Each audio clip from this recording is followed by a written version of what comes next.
The Journey of Healing Through Stoic Wisdom, an audiobook by Rooted in Self-Love. Chapter 1, The Call to Inner Strength. The rain had been falling for hours, a steady rhythm against the window. Julia sat on the edge of her bed, phone in hand, scrolling through unanswered messages. The silence from the people she once relied on felt louder than the storm outside. In that moment, she realized no amount of waiting would bring her the comfort she sought. Something inside whispered, "Look within. The strength you are chasing lives here, not out there." This is where Stoicism begins, not with lofty philosophy, but with an urgent call to reclaim the only thing we truly control, ourselves. The Stoics taught that we cannot command the storm, but we can steady the ship.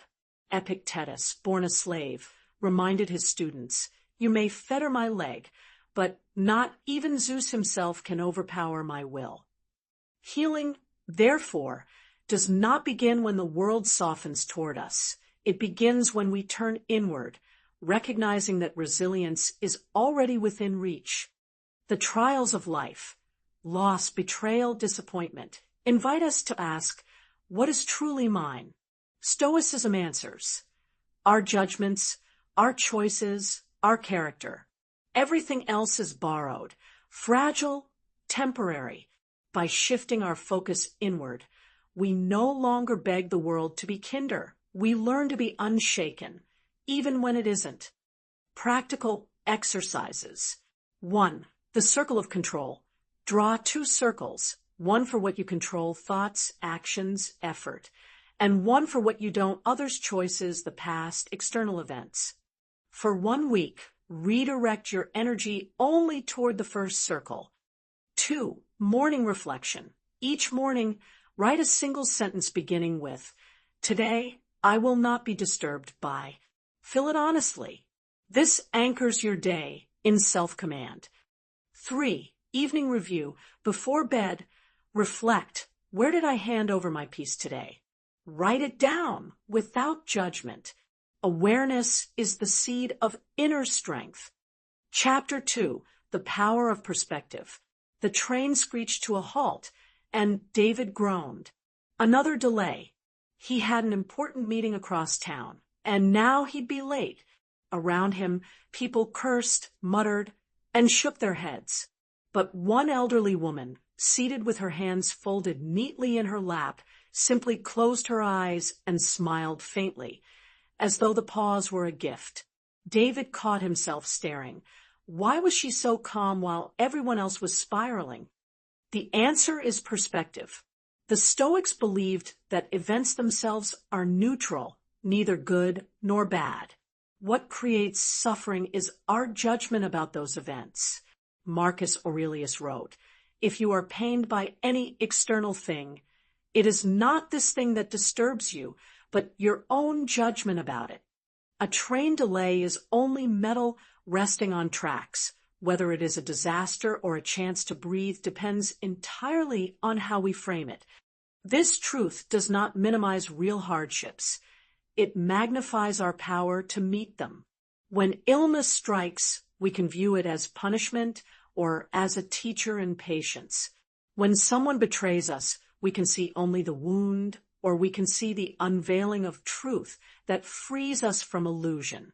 Perspective does not erase pain, but it transforms it into something survivable, sometimes even meaningful. By practicing reframing, we loosen suffering's grip. We learn that though we cannot change the facts of an event, we can change the story we tell about it. Practical exercises. 1. Reframe the setback. Take one recent frustration. Write it in 2 sentences, one in your usual interpretation, negative, and one reframed as neutral or even useful. Notice the shift in emotion. 2. Stoic pause. When upset, pause and ask, what story am I telling myself about this? Then ask, is there another story that could free me? 3. Gratitude lens. Each night, name one difficulty from the day and identify a hidden benefit or lesson within it. Chapter 3, control, and surrender. Emma clenched the steering wheel as the traffic thickened around her. She had left early, but now, no matter how she pressed the gas, she would miss the appointment. Her chest tightened, and the urge to scream welled up. Then she remembered something she had read the night before. Some things are up to us, and some things are not.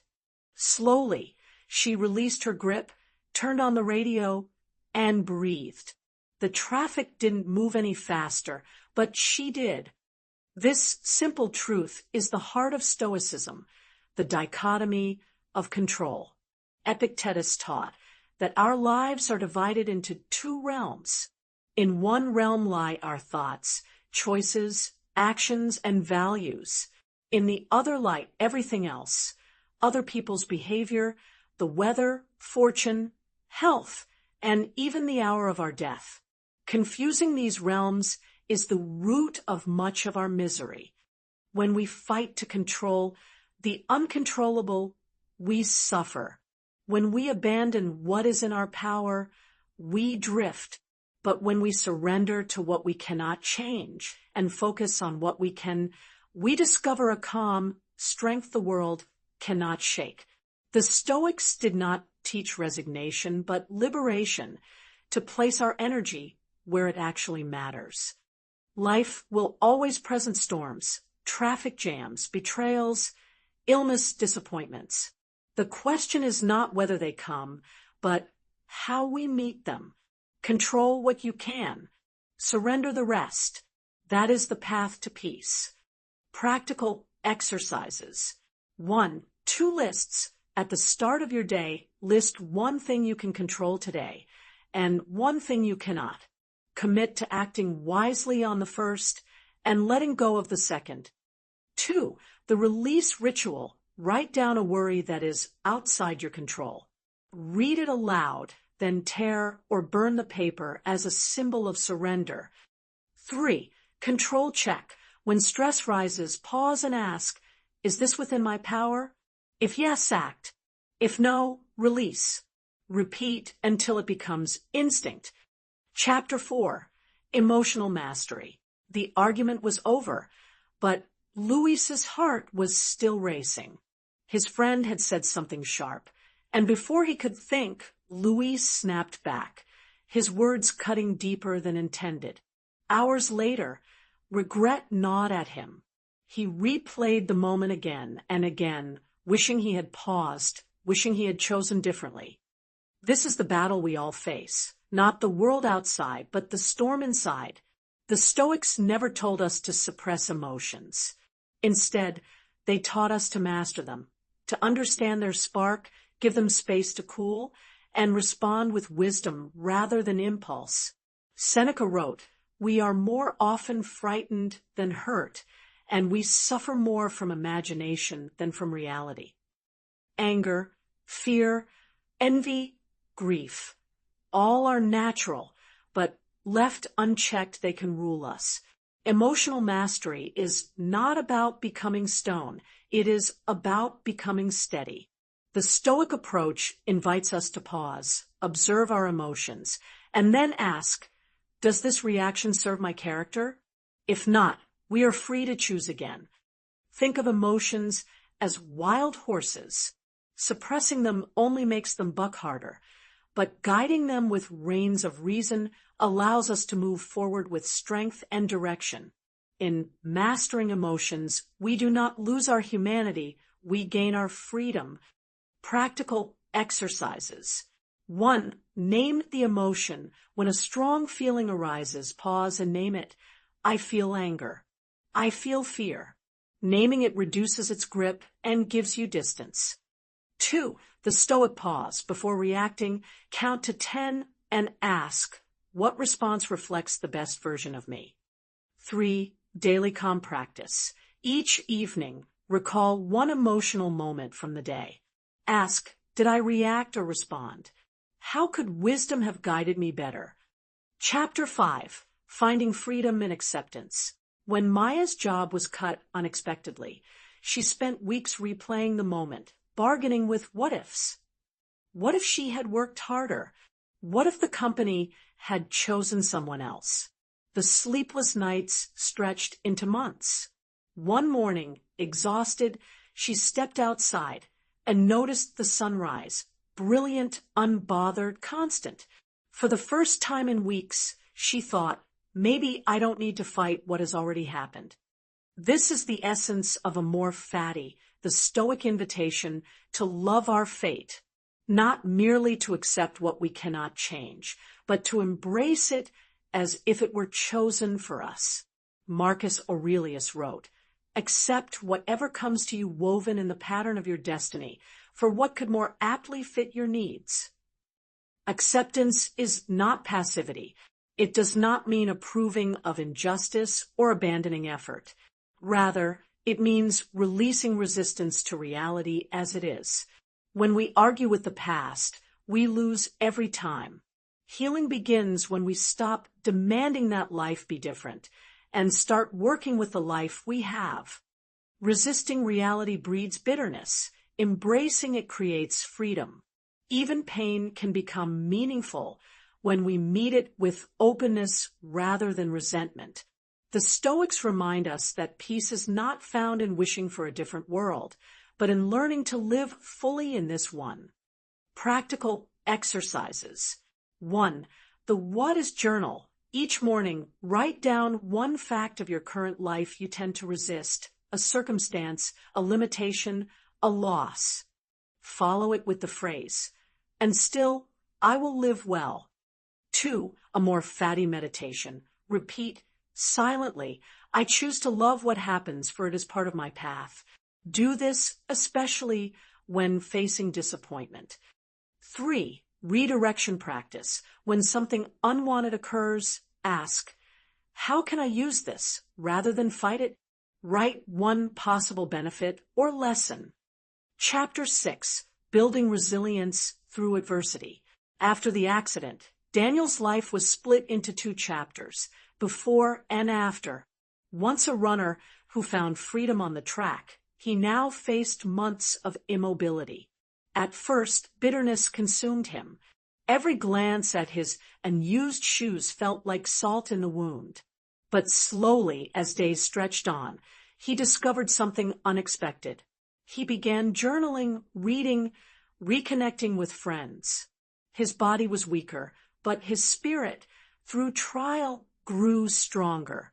This is the Stoic vision of resilience, not avoiding pain, but transforming it into strength. Seneca wrote, "Fire tests gold, suffering tests brave men." Hardship is not a curse, but a crucible. Loss, betrayal, illness, all strip us of illusions and force us to see what is essential. The Stoics never denied pain. They walked with it, studied it, and allowed it to shape their character. Epictetus, crippled in his youth, taught that adversity is the raw material from which virtue is forged. Just as a blacksmith tempers iron with fire and blows, life tempers us with trials. In modern terms, resilience is the art of bouncing back, not as the same person, but as someone wiser and deeper. Adversity offers us a choice, to shrink under its weight or to rise, carrying scars as symbols of survival. Healing does not mean erasing pain. It means integrating it into a life of courage and growth. Practical exercises. 1. Adversity reframing. Think of one past hardship. Write down how it changed you. Identify at least one strength or lesson gained from it. 2. The resilience role model. Choose someone historic or personal who endured great adversity. Study how they responded.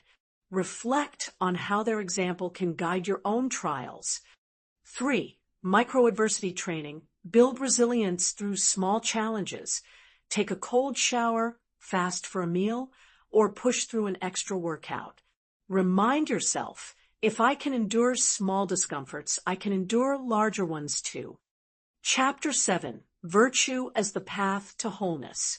Sophia had everything she thought would bring happiness. A good job, a comfortable home, even recognition from her peers. Yet, Late at night, a quiet emptiness lingered. No achievement seemed to silence the question echoing inside her. Is this all there is? The Stoics would answer, true fulfillment does not come from possessions, applause, or fleeting pleasures. It comes from virtue, from living in harmony with wisdom, courage, justice, and self-control. Marcus Aurelius reminded himself daily, if at some point in your life you should come across anything better than justice, truth, self-control, courage, turn to it with all your heart. But if nothing is better, then do not turn away from these virtues. For the Stoics, virtue was not abstract, it was practical medicine for the soul. Wisdom helps us discern what is truly good. Courage allows us to face pain and uncertainty. Justice ensures we live not only for ourselves, but for others. Self-control keeps our desires from ruling us. Together, these virtues form the foundation of a life that cannot be shaken by external loss. Healing, then, is not merely the absence of pain, but the presence of character. When we align ourselves with virtue, we no longer depend on the unstable gifts of fortune. Our wholeness is anchored in something deeper, something no loss can steal. Practical exercises. 1. Daily virtue reflection. Each evening, ask, where did I practice wisdom, courage, justice, and self-control today? Where did I neglect them? Write one line for each. 2. Courage in action. Choose one small fear, making a phone call, speaking up, saying no, and face it. Remind yourself, courage grows through practice. 3. Justice in practice. Do one deliberate act of fairness or kindness each day, even when it costs you time or comfort. Notice how it strengthens your sense of connection and integrity. Chapter 8. The healing power of presence. Lena often found herself caught between two worlds, the past, where regrets played on repeat, and the future, where worry whispered endless what-ifs. Rarely was she truly here in the present moment. One day, while walking in the park, she noticed a child laughing at bubbles floating in the air. For a brief moment, she, too, was captivated. The past and future faded, and only the present existed. It felt like breathing after being underwater. The Stoics understood this deeply. They taught that life is lived only in the now. Marcus Aurelius wrote, confine yourself to the present. Regret chains us to what is gone, and anxiety binds us to what has not yet arrived. Neither can be touched, changed, or lived. The present, however, is real, and it is where healing begins. Stoic mindfulness is not the absence of thought, but the discipline of attention. It calls us to notice our surroundings, our breath, our choices, and to remind ourselves, this moment is enough. By anchoring ourselves in the present, we take back power from the ghosts of yesterday and the shadows of tomorrow. Presence does not erase sorrow or uncertainty, but it keeps them from consuming us. It allows us to respond wisely instead of reacting blindly. It invites us to savor small joys and live fully one moment at a time. Practical exercises. 1. 5 senses grounding. Pause and notice. 5 things you see, for you hear. 3 you feel, 2 you smell, 1 you taste. Repeat when the mind drifts. 2. Single task practice. Choose one daily activity, eating, walking, showering, and do it with full attention, no phone or distraction. 3. Present moment reminder. Throughout the day, gently ask yourself, where am I, past, future, or present? Redirect back to now with a slow breath. Chapter 9. Community, compassion, and connection. When Jacob lost his father, he pulled away from everyone. He told himself that isolation was strength, that he didn't need anyone. But grief pressed heavier in solitude. It was only when a friend stopped by, simply to sit in silence with him, that something shifted. Jacob realized healing wasn't found in walls, but in connection. Many imagine Stoicism as cold detachment, but this is a misunderstanding. The Stoics were deeply aware that we are not islands, but threads in a larger fabric of humanity. Marcus Aurelius wrote, "What brings no benefit to the hive brings none to the bee." To live wisely is to live in harmony with others, guided by justice, empathy, and kindness. For the Stoics, service to others was not an obligation, but a path to wholeness. Compassion grounds us, reminding us that our struggles are not unique. When we extend kindness, we lighten another's burden, and often our own. Even small acts of connection can transform despair into hope. True strength is not withdrawal from others, but the courage to care, to listen, to offer presence. Healing often comes not in solitude alone, but in community where love and support restore what hardship has broken. Practical exercises. 1. Acts of kindness. Each day, perform one small act of service, send encouragement, help a neighbor, share a meal. Reflect on how it shifts your mood. 2. Shared humanity reflection. When frustrated with someone, pause and remind yourself they too seek peace, love, and relief from pain. This softens judgment into compassion. 3. Circle of connection. Write down 5 people who bring light to your life. Reach out to one this week with a message, call, or visit. Notice how connection strengthens you both. Chapter 10. Living the Stoic Way of Healing. The journey we've walked together has been much like a winding path through mountains. At times steep, at times serene, but always moving forward. Along the way, we've discovered inner strength, the power of perspective, the freedom of acceptance, the resilience born of adversity, the grounding of presence, and the warmth of compassion. Each teaching, each practice has been a stepping stone, guiding us toward a life rooted not in circumstance, but in character. The Stoics remind us that wisdom is not meant to be admired from a distance, but lived daily. Healing is not a single event. It is a continual practice. When you pause before reacting, you are practicing emotional mastery. When you let go of what you cannot control, you are exercising surrender. When you choose kindness, even in pain, you are living justice. And when you anchor yourself in the present, you are embodying freedom.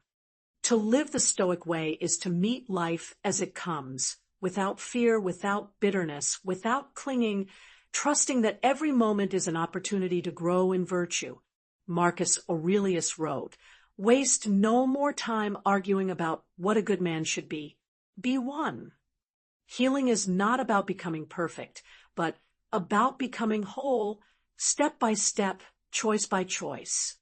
Now, as this book closes, the true work begins, integrating these practices into the rhythm of your own life. Reflection invitation.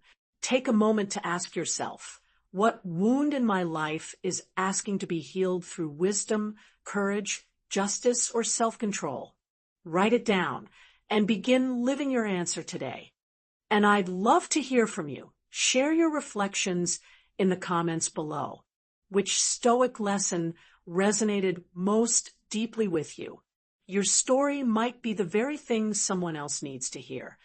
If this journey has inspired you, don't forget to like, share, and subscribe so that others can walk this path of healing alongside you. Until next time, stay rooted in self-love,